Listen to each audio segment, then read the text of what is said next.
नई सरकार देश के गरीबों को समर्पित है,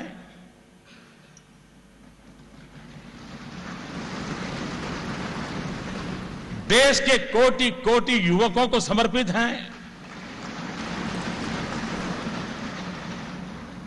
और मान सम्मान के लिए तरसती हमारी मां बहनों के लिए समर्पित है।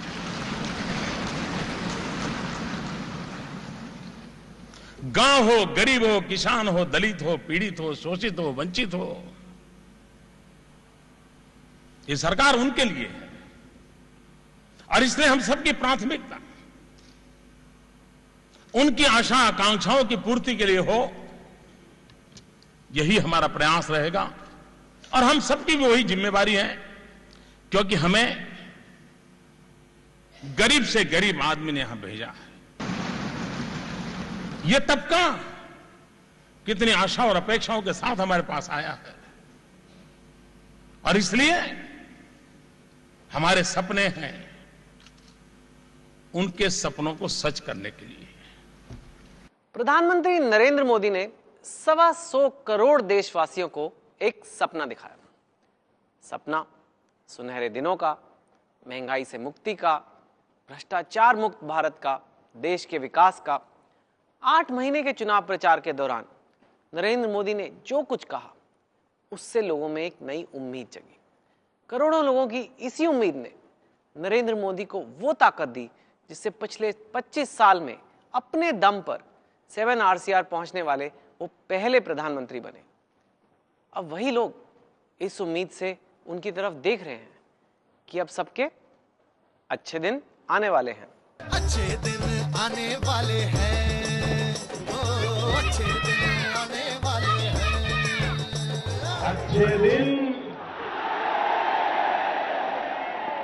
अच्छे दिन, वाह। वो महंगाई पर कंट्रोल कर ले, महंगाई कुछ कम हो जाए तो हर आदमी उससे जो है लाभान्वित होगा। सबसे पहले तो करप्शन को खत्म करें।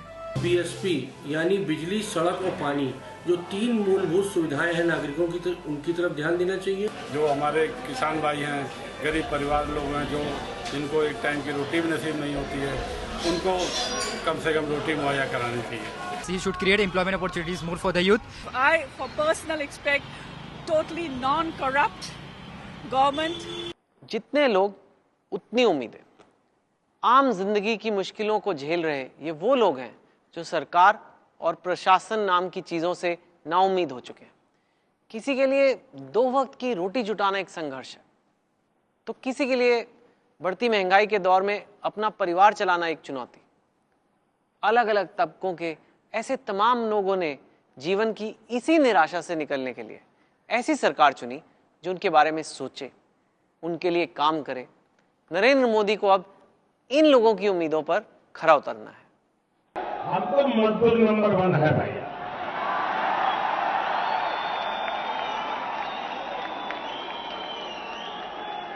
आने वाले 60 महीने इस देश को मेरे जैसा मजदूर नहीं मिलेगा भाइयों।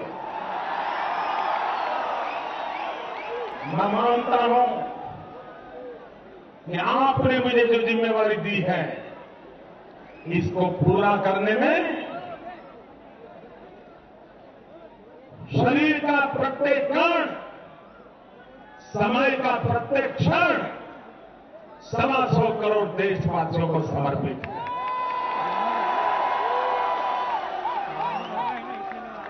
नरेंद्र मोदी ने लोगों से 60 महीने मांगे थे।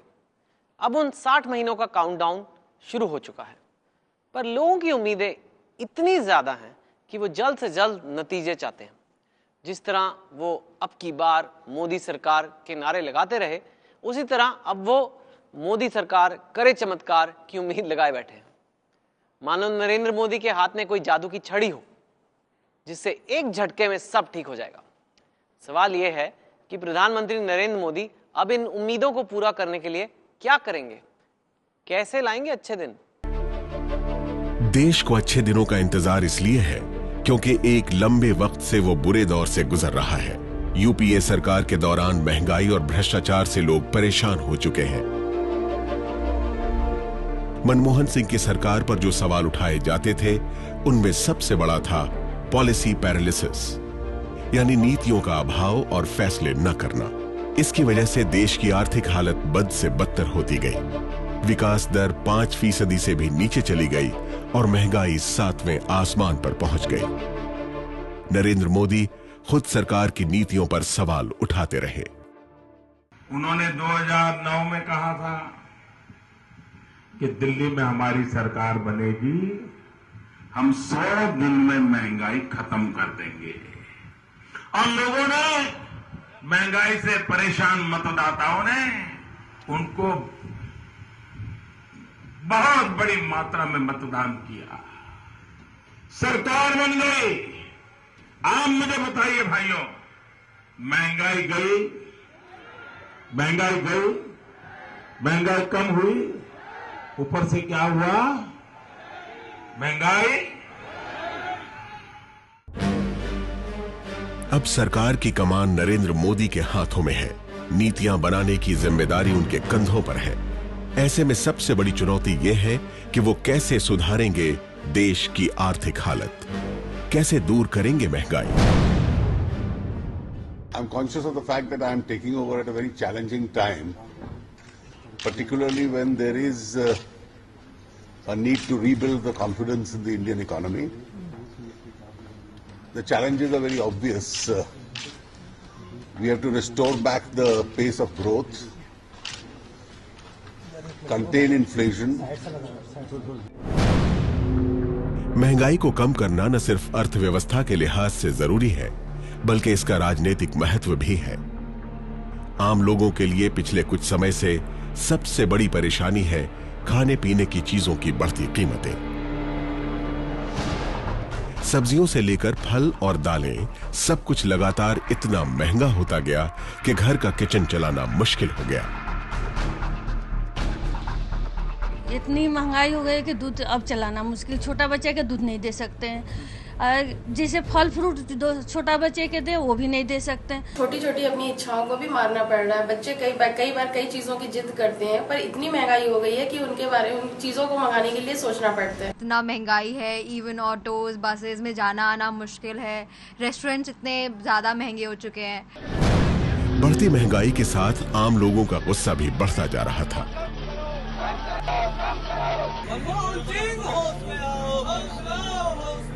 लेकिन सरकार महंगाई रोकने के लिए कुछ नहीं कर पा रही थी।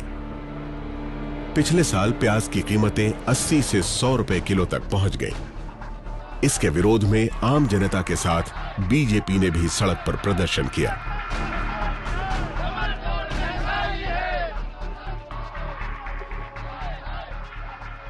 मैंने एक जगह भी कहा, उन्होंने कहा मोदी जी सिर्फ कोयले के नहीं, अब तो हमें प्याज के लिए भी लॉकर खुलवाना पड़ेगा। हमें प्याज भी लॉकर में रखना पड़ेगा। मेहमान आएंगे तो सुगंध दे करके फिर घर में रख देंगे अंदर। भाइयों बहनों, जो सरकार बिना प्याज को आपके आंसू निकाल देती हो, ऐसी दिल्ली के सरकार के पापों का परिणाम देखिए कि आज हिंदुस्तान का गरीब जो बेचारा बाजरे की रोटी, गेहूं की रोटी, ज्वार की रोटी, मक्के की रोटी के साथ प्याज खा करके गुजारा करता था, इस पंजे ने प्याज को भी छीन लिया है। जिन्होंने प्याज को छीन लिया है, ऐसी सल्तनत को पूरे हिंदुस्तान से छीन लेने की जरूरत है। महंगाई पर यूपीए सरकार को घेरने और सड़कों पर उतरकर विरोध करने में बीजेपी सबसे आगे थी। इसलिए मोदी सरकार से लोगों की सबसे पहली उम्मीद यही है कि वो इस बढ़ती महंगाई पर काबू करे। लोगों की एक्सपेक्टेशन है कि मोदी जी महंगाई कैसे कंट्रोल करेंगे, क्योंकि आज तक अगर आप देखें तो इकोनॉमिस्ट हमारे देश के या पॉलिसी प्लानर्स बताते हैं कि सप्लाई डिमांड कंस्ट्रेंट है, यानी सप्लाई और डिमांड में मिसमैच है। मेरा ये कहना है, मैं कई बार कहता आया हूं कि कहीं सप्लाई में कोई कमी नहीं आई है इस देश में, और सप्लाई बिल्कुल ठीक है। सिर्फ जो प्रॉब्लम आ रहा है महंगाई का वो है कि जो होलसेल और रिटेल ट्रेड है वो अपना मनमौजी से जो मुनाफा कमा रहे हैं वो एक्सप्लॉयटेशन हो रही है। उसको अगर कंट्रोल करना है, मेरा मानना है कि उसमें ज्यादा से ज्यादा आपको एक महीना चाहिए उसको कंट्रोल करने के लिए। कहीं दिक्कत नहीं है देश में और क्राइसिस एग्रीकल्चर के ऊपर फ्रंट पे या फूड का स्टॉक्स के ऊपर। आमतौर पर बढ़ती महंगाई को उत्पादन में कमी से जोड़कर देखा जाता है, लेकिन जानकारों का मानना है कि पिछले कुछ सालों में महंगाई इसलिए भी बढ़ी है क्योंकि सही फैसले नहीं लिए गए। मसलन फूड कॉरपोरेशन ऑफ इंडिया यानी FCI के गोदामों में करीब 1500 करोड़ किलो अनाज पड़ा हुआ है। ये इतना अनाज है जिसे अगर औसतन 5 लोगों के एक परिवार को हर महीने 25 किलो के हिसाब से दिया जाए तो करीब 60 करोड़ लोगों के एक महीने की अनाज की जरूरत पूरी हो सकती है। यानी देश की लगभग आधी आबादी की एक महीने की खपत फिलहाल गोदामों में पड़ी है। जानकारों का मानना है कि अगर इस अनाज को बाजार में उतार दिया जाए तो महंगाई कम करने में मदद मिल सकती है। गोदाम में इतने जो चावल और गेहूं इनके पास है, उसको अनलोड करें, करीब 15-20 मिलियन टन निकालें और बांटें लोगों में। उसके लिए आपको डिस्ट्रीब्यूशन चाहिए होगा, और फूड कॉरपोरेशन ऑफ इंडिया जो पूरा फूड स्टोरेज करती है और डिस्ट्रीब्यूशन का देखती है, उसको भी रिफॉर्म करने की बात करी है बीजेपी सरकार ने, उसको ज़्यादा एफिशिएंट बनाने की बात करी है। तो मगर इसमें सब टाइम लगेगा, ये एकदम से अगले 6 महीने में नहीं होगा। तो और जब तक नहीं होगा तब तक जो प्रॉब्लम्स हैं डिस्ट्रीब्यूशन में, उसका असर आपको इन्फ्लेशन में दिखेगा। अगर किसान के खेत से आम आदमी के किचन तक की सप्लाई चेन को सुधारा जाए और जमाखोरी पर लगाम लगाई जाए तो महंगाई को बहुत हद तक काबू में किया जा सकता है। ABP न्यूज के कार्यक्रम घोषणा पत्र में खुद नरेंद्र मोदी ने यह कहा था कि सरकार में आते ही वो एग्रीकल्चर सेक्टर और फूड कॉरपोरेशन ऑफ इंडिया से जुड़ी समस्याओं को दूर करेंगे।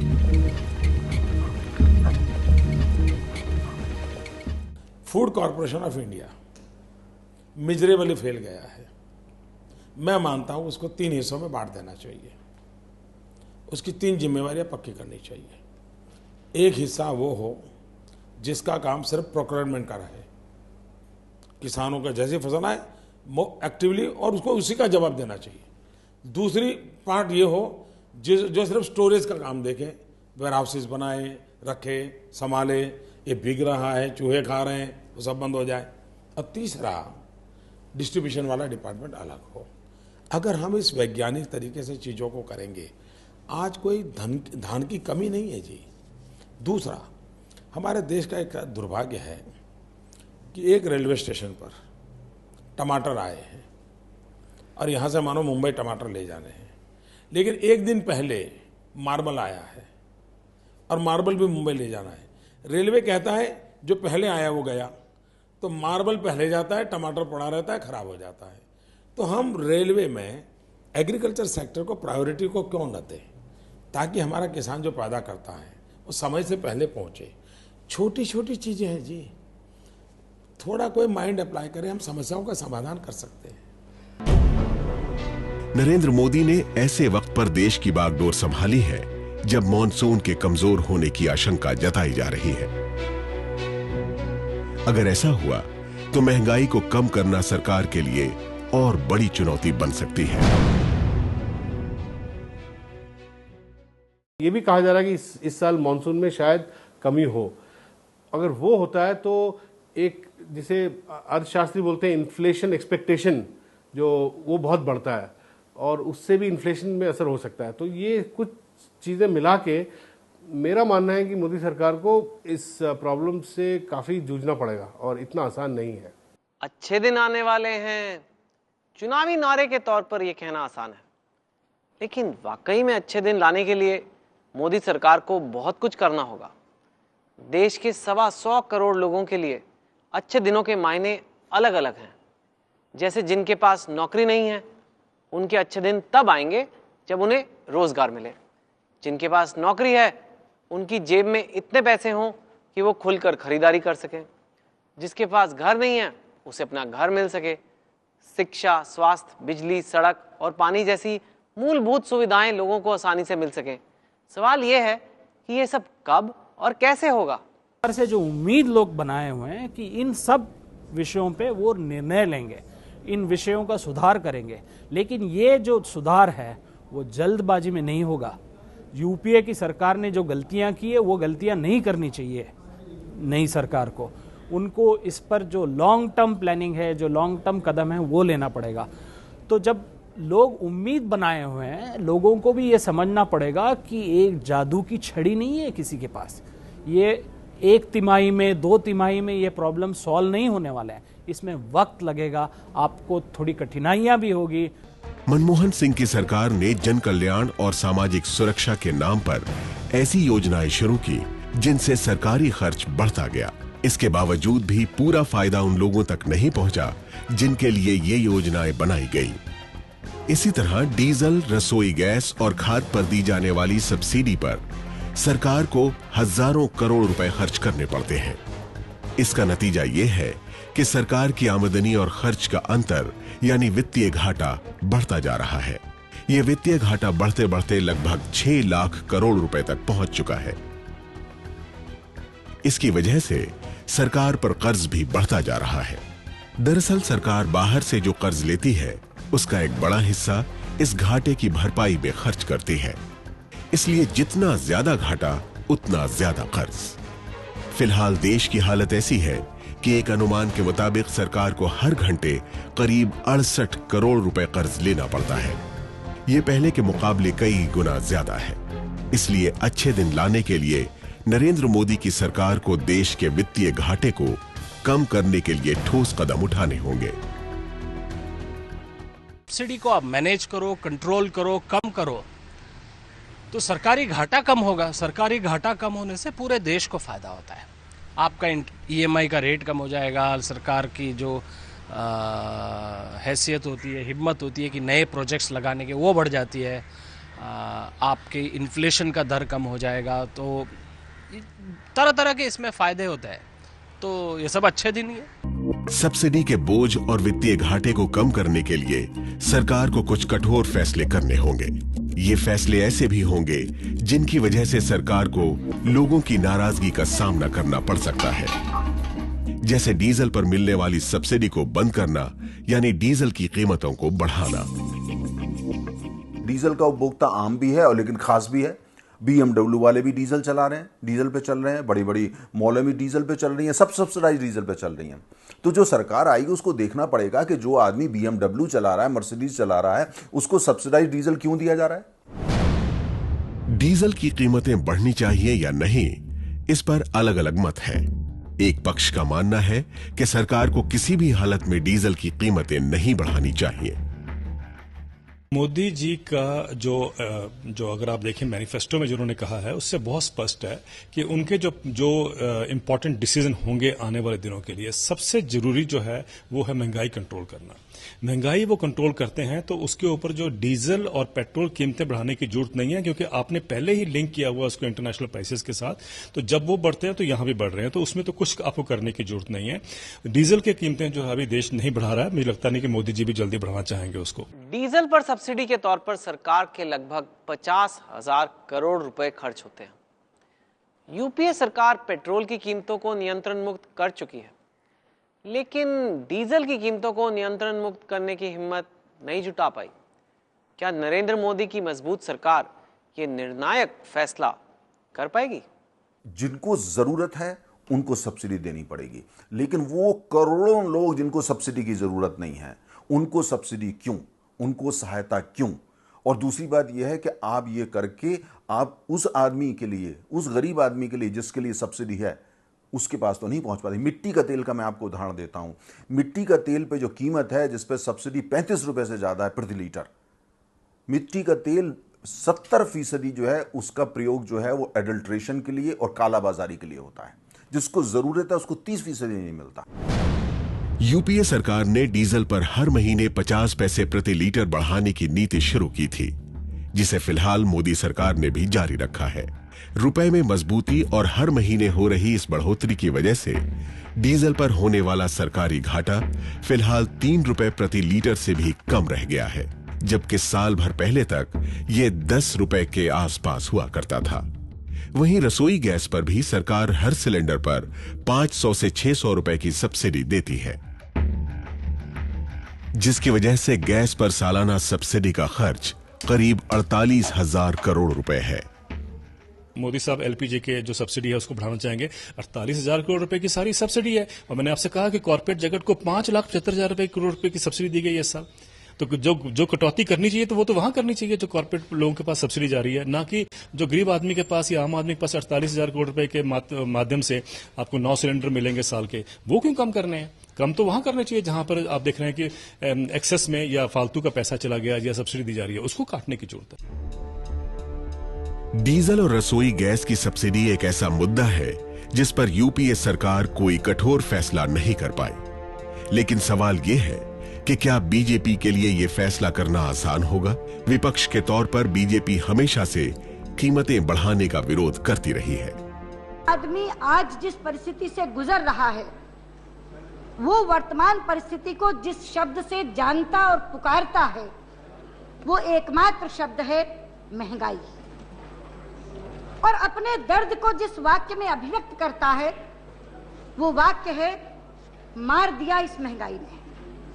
लेकिन मुझे दुख है ये कहते हुए, इस सरकार की हेकड़ी में राई रत्ती भर कमी नहीं आई।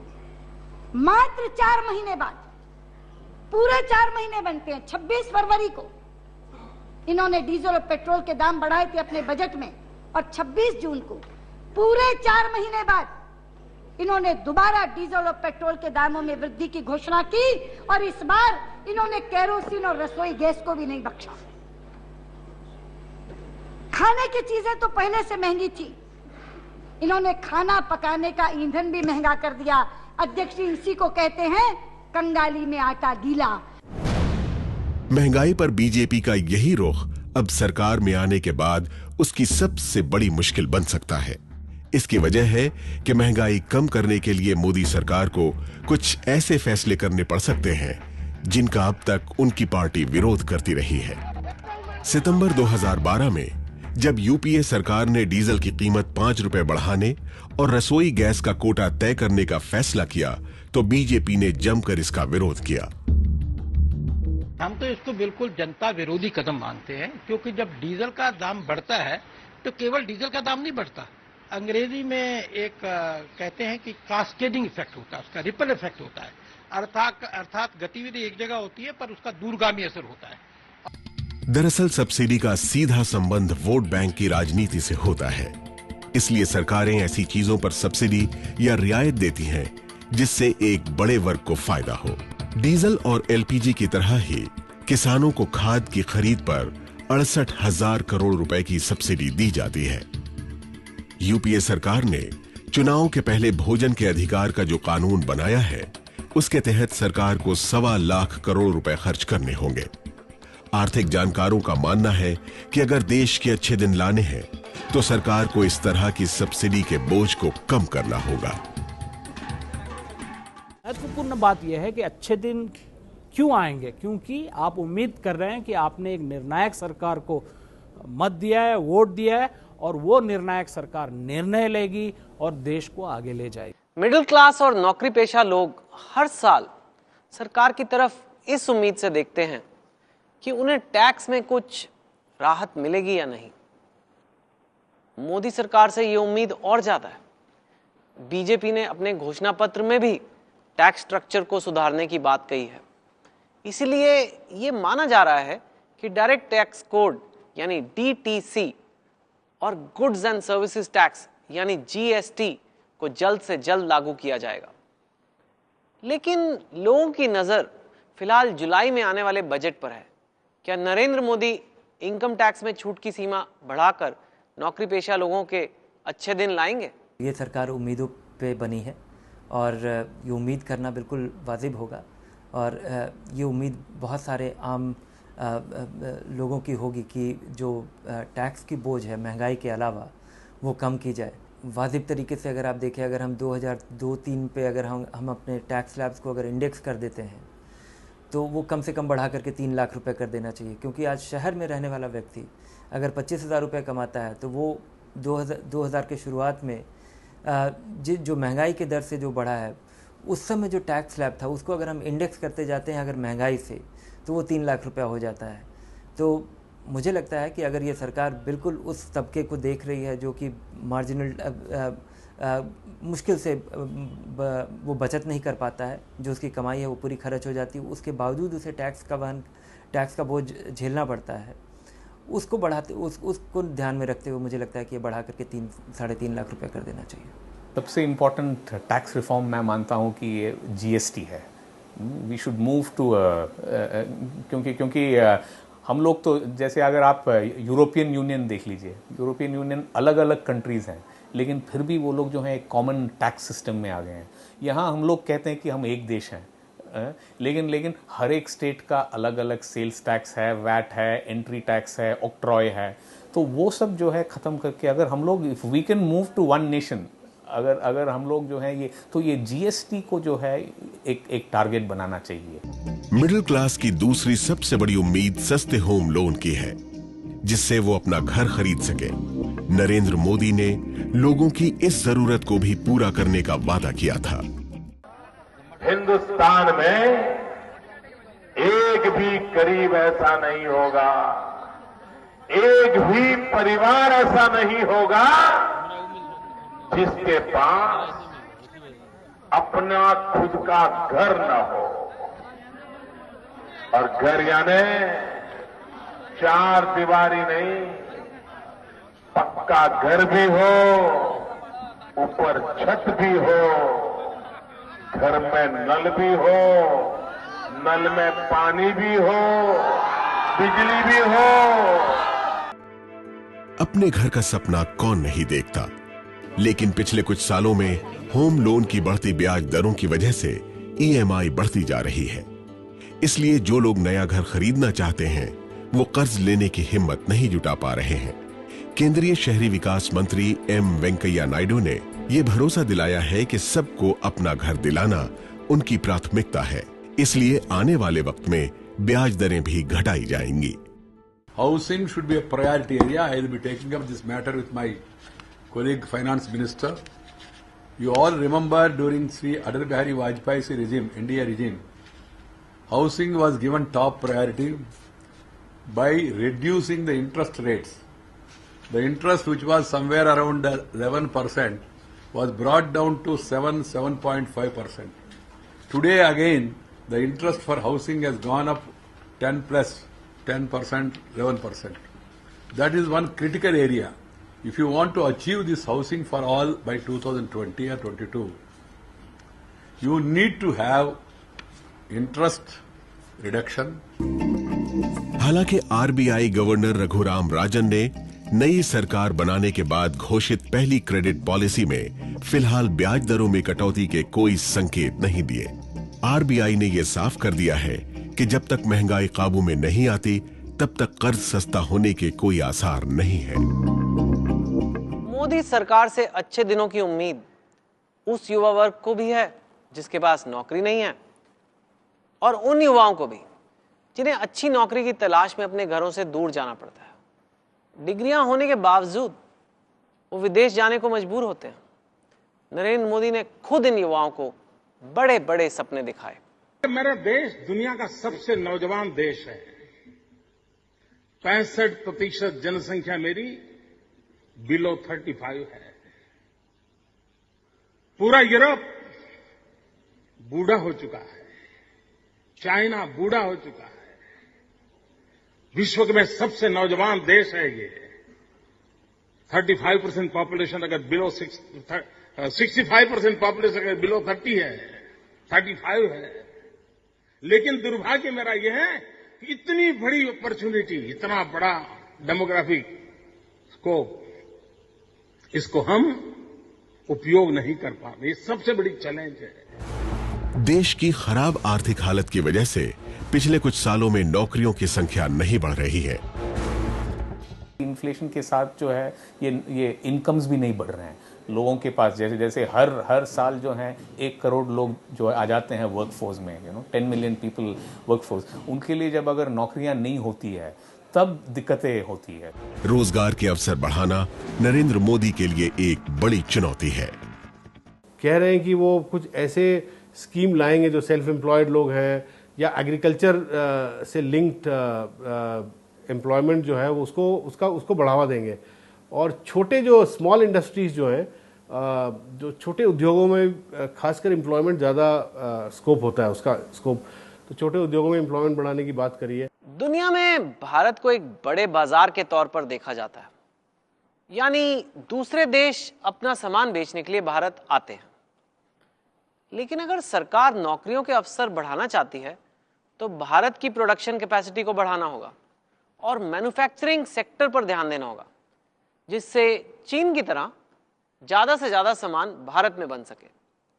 नरेंद्र मोदी अपने भाषणों में इसकी वकालत करते रहे हैं, लेकिन इसके लिए जरूरी है सरकार बेसिक इंफ्रास्ट्रक्चर को सुधारे, बिजली, सड़क और पानी जैसी बुनियादी जरूरतों को उपलब्ध कराए। हमें इंफ्रास्ट्रक्चर चाहिए, हमें रोड्स चाहिए, हमें रेलवे लाइंस चाहिए, हमें और माइंस चाहिए, और मैन्युफैक्चरिंग में ही नौकरियां हो सकती है।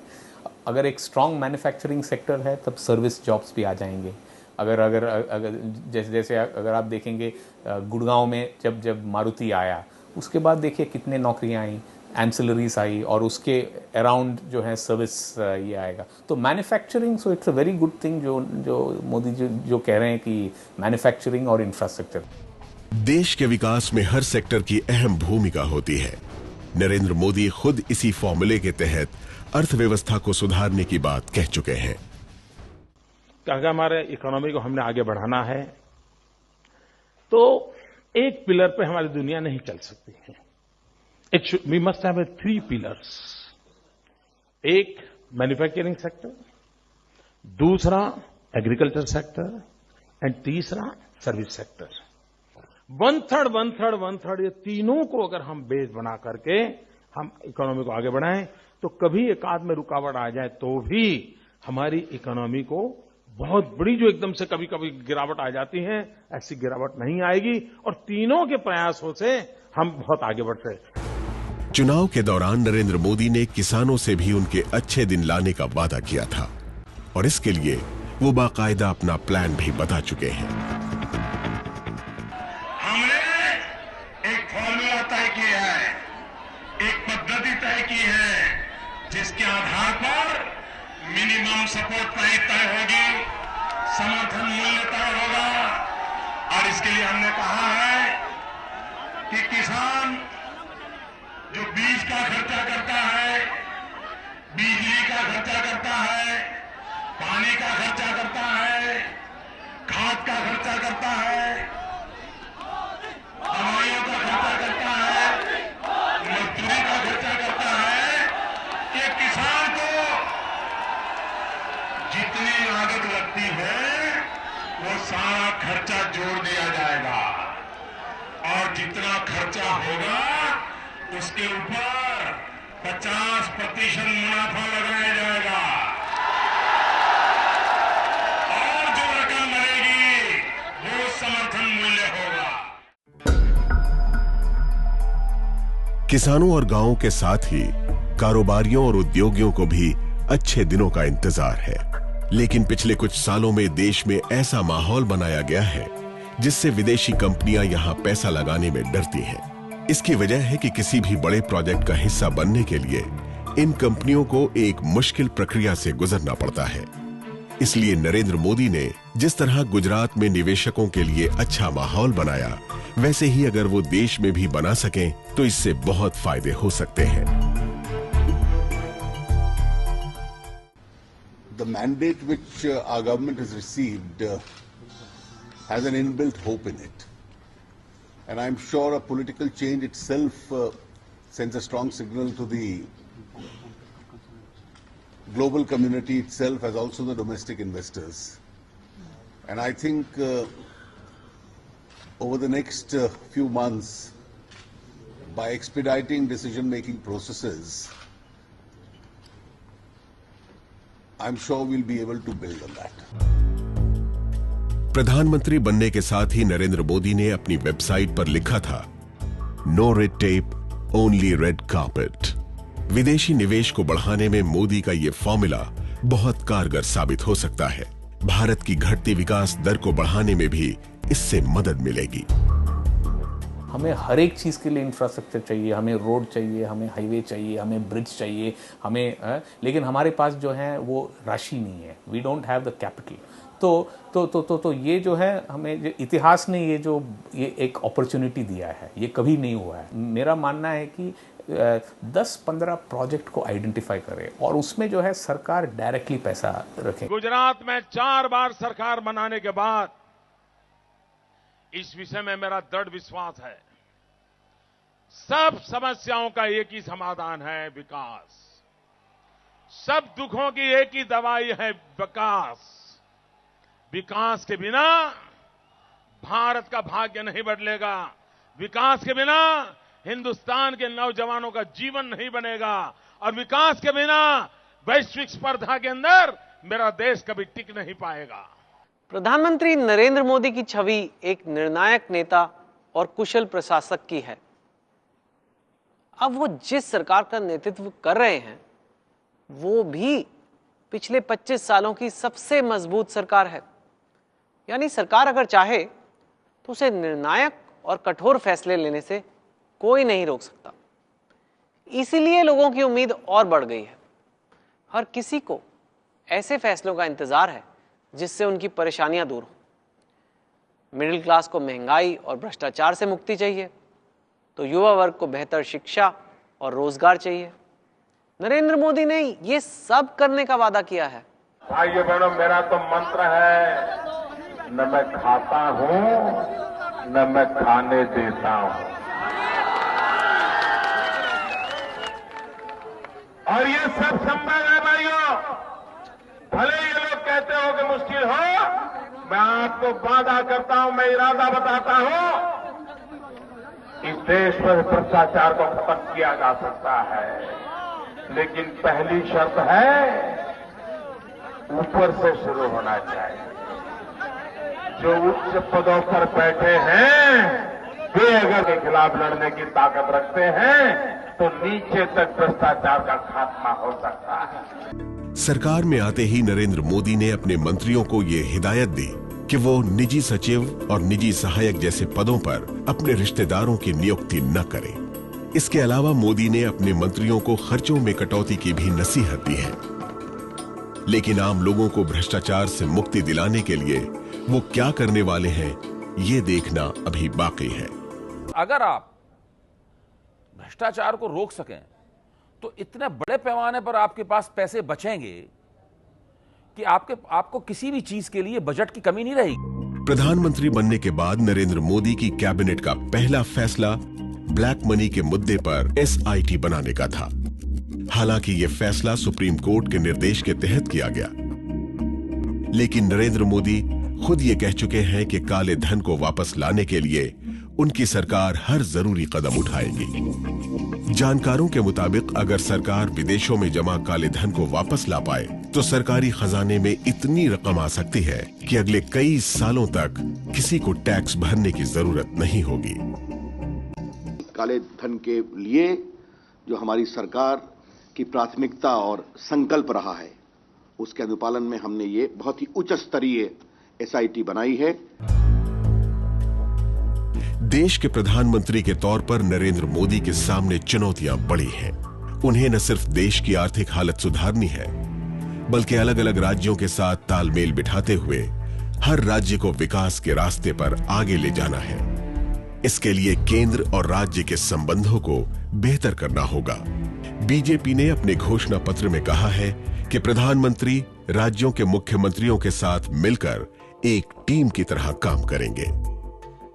मुझे लग रहा है कि ये अच्छा अप्रोच है अगर वो चीफ मिनिस्टर्स को अपना कैबिनेट के समान अगर डील कर सकते हैं और क्योंकि स्टेट्स के बिना कुछ नहीं कर सकते हैं। आप GST भी नहीं ला सकते हैं, और लैंड एक्विजिशन अगर करना है, उसके बिना तो हो ही नहीं सकता है। और एक तरह से अच्छे हैं क्योंकि मोदी जी भी आफ्टर ऑल वो भी तो चीफ मिनिस्टर रहे हैं, तो उनको जो है स्टेट्स का दर्द उनको तो पता है। चीफ मिनिस्टर्स को अपने साथ लेके चलने में अगर सक्सेस उनको मिलता है तो ये बहुत बड़ा चेंज होगा। और क्योंकि मैंने देखा कि जिस तरह की पॉलिटिक्स हमने देखी है पहले यूपीए में, सेंटर और स्टेट्स के बीच में कुछ ना कुछ टेंशन हमेशा लगा रहता था, और स्टेट्स अपनी रीजनल पार्टीज उनकी अपनी नीड्स होती हैं और उनकी अपनी डिमांड्स होती हैं, कई बार वो सेंटर उसको मीट नहीं कर पाती। कई ऐसे मामले होते हैं जिनकी जिम्मेदारी पूरी तरह से राज्य सरकार की होती है। केंद्र उसमें सिर्फ जरूरत पड़ने पर मदद कर सकता है। जैसे बिजली का मुद्दा, नरेंद्र मोदी ने अपने चुनाव प्रचार के दौरान बिजली संकट के मुद्दे को भी जोर शोर से उठाया था। महंगाई को लगातार बढ़ाने वालों जनता माफ नहीं करेगी। बिजली के लिए तरसाने वालों जनता माफ नहीं करेगी। तो बिजली मिलती है, जरा जोर से बोलिए, बिजली मिलती है, गांव में बिजली आती है, किसान को बिजली मिलती है, घरों में बिजली मिलती है, क्या शहरों में भी पूरी बिजली मिलती है? नेताजी जरा गुजरात जाकर के देख के आइए, 24 घंटे 365 दिन बिजली मिलती है नेताजी। यूपी और बिहार जैसे राज्यों में बिजली संकट एक बड़ा मुद्दा है। इन दिनों उत्तर प्रदेश के लोगों के बुरे दिन चल रहे हैं क्योंकि उन्हें बिजली नहीं मिल रही है, और राज्य के मुख्यमंत्री कह रहे हैं कि बिजली संकट से मुक्ति पाने के लिए लोगों को अभी और इंतजार करना होगा। समाजवादी पार्टी ने ये संकल्प लिया है और चुनाव के दौरान भी मैंने इस बात को कहा कि 2016 से गांव में 18 घंटे और शहरों में 22 से लेकर के 24 घंटे बिजली उपलब्ध कराएगी समाजवादी पार्टी। घर घर बिजली पहुंचाना राज्य सरकार की जिम्मेदारी है, लेकिन यूपी के बिजली संकट के लिए अखिलेश यादव ने केंद्र को जिम्मेदार ठहराया। यूपी के मुख्यमंत्री ने केंद्र पर यूपी को उसके हिस्से का कोयला और बिजली न देने का आरोप लगाया। हालांकि केंद्रीय ऊर्जा मंत्री पीयूष गोयल ने कहा कि यूपी सरकार ने जितनी बिजली की मांग की है वो उसे दी जाएगी। बिजली एक्सचेंज में अवेलेबल है, कोई भी राज्य सरकार एक्सचेंज से बिजली खरीद सकती है और लोगों तक पहुंचा सकती है। उन्होंने बिजली का खरीदना चुनाव खत्म होने के बाद बंद किया, उसकी वजह से शायद थोड़ी कमी हुई है। वो स्टेट गवर्नमेंट और राज्य सरकार को ही वो काम करना पड़ेगा, उसमें केंद्र सरकार का कोई रोल नहीं। बिजली जितनी जरूरी आम लोगों के लिए है, उतनी ही जरूरी किसानों और कारखानों के लिए भी। यानी अच्छे दिन लाने के लिए 24 घंटे बिजली का मुहैया होना भी जरूरी है। नरेंद्र मोदी अक्सर ये कहते रहे हैं कि काम वादों से नहीं, इरादों से होता है। जनता उनके वादों पर भरोसा कर चुकी है और अब इरादों के सामने आने का इंतजार कर रही है। नरेंद्र मोदी को बखूबी इसका एहसास होगा, इसीलिए प्रधानमंत्री पद की शपथ लेने से पहले ही उन्होंने ये ऐलान कर दिया कि 5 साल बाद वो खुद जनता को अपने वादों और इरादों का पूरा हिसाब देंगे। मैं आपको विश्वास दिलाता हूं कि जब 2019 में हम मिलेंगे, मैं आपको, देशवासियों को फिर एक बार मेरा रिपोर्ट कार्ड दूंगा। परिश्रम की पराकाष्ठा करूंगा, अपने लिए नहीं, देश के लिए जीऊंगा। नरेंद्र मोदी के इस बयान से यह भी साफ है कि वो अभी से मिशन 2019 की तैयारी में लग गए हैं। जनता इसमें उनका कितना साथ देती है, ये इस पर निर्भर करेगा कि अगले 5 सालों में वो जनता के लिए क्या करते हैं। फिलहाल एक मजबूत सरकार के मुखिया के तौर पर नरेंद्र मोदी के पास इस बात का पूरा मौका है कि उन्होंने जो कुछ कहा है वो करके दिखाएं और लोगों के अच्छे दिन लाएं।